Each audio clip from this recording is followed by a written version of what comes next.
Hello दोस्तों, सब बड़ लोगन के हमार प्रणाम। छोटन के खूब सारा प्यार। उम्मीद बा कि रउआ सब लोगन स्वस्थ होके हम लोगिन और अपन ख्याल रख रहल होके हम लोगिन। आज हम किस्सा कहानी के सिलसिला फिर से शुरू करतनी और आज की कहानी जो रही एक प्रेम कहानी रही।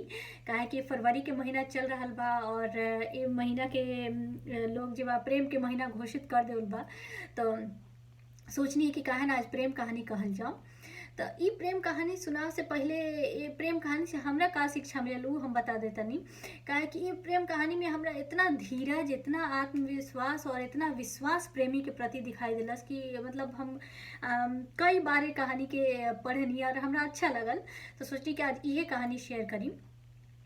ई प्रेम कहानी जी बा लंदन में शुरू भइल और एक नायक नायिका जी बा उ कवि और कवित्री जी बा एलिजाबेथ बैरेट और रॉबर्ट ब्राउनिंग रहलन। अब कहानी जो रहे वो शुरू करे से पहले एलिजाबेथ बैरेट के एक हम सोनेट के कुछ लाइन जी बा ओकरा के हिंदी में ट्रांसलेट करे के कोशिश कर ले बानी, वो बताओ तनी जिससे थोड़ा पता चल सके कि हाँ मतलब प्रेम के का मायने रहे ई दोनों आदमी खातिर। तो एलिजाबेथ जी बाड़ी नु कहले रहलिन कि प्रेम अगर मतलब कोई केहू से प्रेम करे से अपना के खुद के रोक नहीं पावत तो ओकर कारण सिर्फ और सिर्फ प्रेम होखे के चाही। ई ना कि मतलब मान ल तू हमरा से प्रेम करत तारा तो हमार रूप रंग देख के, चाहे हमार धन दौलत देख के, चाहे हमार तौर तरीका देख के तू हमरा के अगर प्रेम करत तारा तो सिर्फ और सिर्फ वो प्रेम के खातिर प्रेम करो, बाकी और सब चीज के भूल जा। तो ई प्रेम के बारे में सोच रहे हैं एलिजाबेथ के। अब कहानी शुरू होता ए तरह कि लंदन में एलिजाबेथ के घर रहे और रॉबर्ट ब्राउनी उनका से 6 साल छोट रहलन। दोनों में कभी कोई भेंट मेल मिलाप ना रहे प्रेम से पहले। और एलिजाबेथ के पिताजी जी रहनी बड़ा कड़क रहनी और होला न कि जैसे माई बाप के रहेला कि ना हमर बेटा बेटी जी बा प्रेम वगैरह ना करी। तो यहाँ प्रेम वगैरह ना करी तो बात छोड़ दी। इनके बाबूजी के कहना रहे कि हमार कोनो बाल बच्चा शादियों ब्याह ना करी।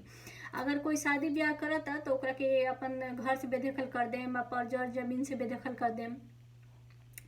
तो इनकर कुछ भाई बहन जी बात चोरा छुपा के बियाह तो अपन कैलस लोग। एलिजाबेथ जे रहलिन जे थोड़ा सा शारीरिक रूप से बीमार रहत रहलिन और थोड़ा मानसिक रूप से भी बीमार रहलिन। मानसिक रूप से ए तरह कह सकता नहीं कि काफ़ी संवेदनशील रहलिन। तो थोड़ा सा होला नु कि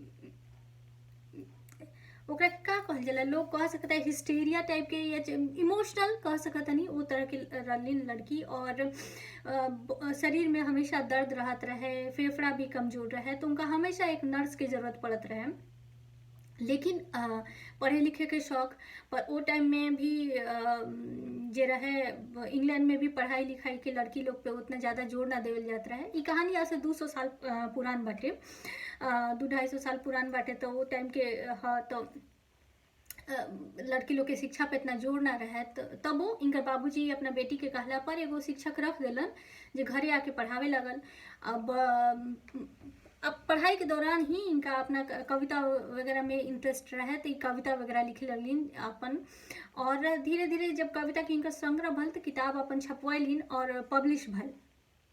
कविता इनका बहुत लोग के पसंद आयल, बहुत ख्याति इनकर फैलल। उन्हें का भइल कि जे रॉबर्ट ब्राउनी रहलन इनको पढ़ाई लिखाई में उतना मन ना लगे। लेकिन फिर बाद में स्कूल छोड़ला के बाद एगो टीचर घर पे रखा गया रहे जिससे अपन ये पढ़त लिखत रहलन। लेकिन इनका कविता कहानी में बड़ा रुचि रहे, कविता खूब लिखस भी और बहुत कवि लोग के पढ़स भी।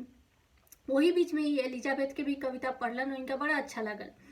फिर जे अपन कविता ही लिखले रहलन इहो छपवैलन। लेकिन इनकर कविता लोग के उतना पसंद ना आयल और कवि आलोचक लोग इनकर बहुत कविता की बुराई कैलस लोग। एक एलिजाबेथ ही जे रहलिन उनका इनकर कविता पसंद आयल और इनकर कविता के अच्छा रिव्यू देलिन, बड़ाई कैलिन। अभी सुन के रॉबर्ट ब्राउनी एकदम फुच कि अरे बाप रे बाप, हम इतना बड़ा कवित्री जो बाड़ी हमार तारीफ कर ले बाड़ी। तो खुश होके धन्यवाद स्वरूप में उनका के एक चिट्ठी लिखलन। चिट्ठी जब मिलल एलिजाबेथ के तो बहुत अच्छा लगल, का एक चिट्ठी बहुत अच्छा ढंग से लिखल गए रहे। तो वो रिप्लाई करलिन चिट्ठी के। अब दो कवि के बीच में जो चिट्ठी बा वो कैसे चिट्ठी लिखाई, वो कविता के रूप में ही लिखाई। अभी दोनों लोग कविता के रूप में एक दूसरा के चिट्ठी लिखे लगल लोग और ये लोग के धीरे धीरे एक दूसरा से प्रेम हो गए। प्रेम तो हो गई, लेकिन थोड़ा से थोड़ा एलिजाबेथ के मन में डर भी रहे कि मान ला कि हम इतना बीमार रहा तनी, कभी हमरा से भेंटो नहीं खे कैले। दोसर कि हमार बाबूजी जे बा इतना कड़क आदमी बा, मतलब का वजह बा कि ई लड़का हमरा के इतना प्रेम करता। तो ई अपना भावना के बा वो एगो कविता के रूप में लिखलिन और पब्लिश करवलिन। बाद में ये कविता जे बा रॉबर्ट ब्राउनिंग के भी तक पहुँचल, और वो अपना संयम से, अपना विश्वास से कि ना भाई हम एलिजाबेथ सच में तरह के प्रेम करते नहीं, वो एलिजाबेथ के मन जीत लेलन। और ये तरीका भल कि फिर से अगला खत में लिखलन कि अब तो कोई, जब हमने दोनों आदमी में प्रेम हो गल बा तो कुछ मिले के उपाय करे के चाहिए। तो एलिजाबेथ के बारे केहू तरह डरत सहमत अपना एगो बहन के मदद से रॉबर्ट ब्राउनिंग से मिललिन, और मिलना के बाद दोनों आदमी के बहुत अच्छा लगल। एक तरह लुक छुप के कुछ एक आध मुलाकात भइल, और फिर ये लोग डिसाइड करलस कि अब शादी कर लेवे के चाहिए। शादी हो गल, चोरी छुपे शादी भय रहे। अब लेकिन का कल जाओ, बाबूजी तो स्वीकृति देतन ना एलिजाबेथ के कि हाँ भाई तनी की शादी के स्वीकार कर लेनी। तो ये चक्कर में का भल कि एलिजाबेथ के भागे के पड़ल अपना घर से, और वो रॉबर्ट ब्राउनी के संगे भाग गली। साथ में उनकर नर्स भी गल जी इनकर सेवा हुआ करत रहलिन। और वो नर्स और रॉबर्ट ब्राउनी के प्रेम में इतना विश्वास और इतना ताकत भर दिलस कि एलिजाबेथ धीरे धीरे स्वस्थ होके लगली। और 43-44 के उम्र में वो एक स्वस्थ निरोग लड़का के जन्म दिलिन, और उनका बेटा के नाम रहे पैन। तो सोची कितना चमत्कार के बात बा कि जौन लड़की जे बा इतना कमजोर शरीर से और इतना बीमार, और जेकरा खातिर सुते खातिर चाहे दर्द के सहे खातिर उनका के नशा के दवाई देवल जाए, नशा के सुई देवल जाए, नशा के दवाई देवल जाए, वो लड़की एकदम बिल्कुल स्वस्थ हो गई बिया और स्वस्थ निरोग बच्चा के जन्म दिले बिया। और मतलब एक से एक कविता लिखतिया, ख्याति बढ़त जाता। लेकिन वह बा कि दुनिया के खुशी तो बर्दाश्त होला ना।